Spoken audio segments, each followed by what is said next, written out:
রাজ্যের আইন শৃঙ্খলা পরিস্থিতি আরও মজবুত করতে তৎপর রাজ্য সরকার। সে লক্ষ্যে শনিবার রাজধানী প্রজ্ঞা ভবনে উচ্চ পর্যায়ের পর্যালোচনা বৈঠক করলেন মুখ্যমন্ত্রী অধ্যাপক ডক্টর মানিক সাহা।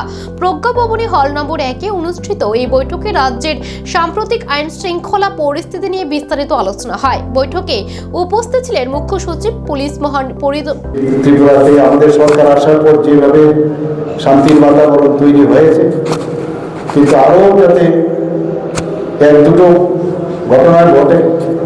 নানা রকম আজকাল কিছুদিন আগে যে ডিজিস এবং আইজিস যে কনভেনশন হয়েছিল রায়পুরে, তার ফলো আপ এর আগেও হয়েছিল।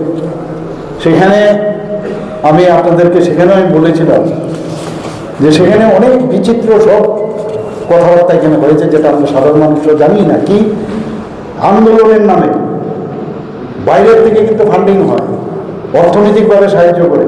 দেখবে একে মনে হচ্ছে যেন একটা কৃষক আন্দোলন, মনে হচ্ছে কৃষকদের রাইটসের জন্য বলছে, কিন্তু কেউ না কেউ তার বেস্টেড ইন্টারেস্টের জন্য এগুলোর পেছনে আছে। এগুলো বিস্তর আলোচনা হয়েছে, ফলো আপে ত্রিপুরাতেও সেটা আলোচনা হয়েছে। ফরেন ফান্ডিং, এনজিওস ফান্ডিং এগুলো হচ্ছে। তো সেই দিকেই নজর রাখার জন্য আজকে আমি সমস্ত অফিসার্স লেভেলে আমি ওনাদেরকে বলেছি। এবং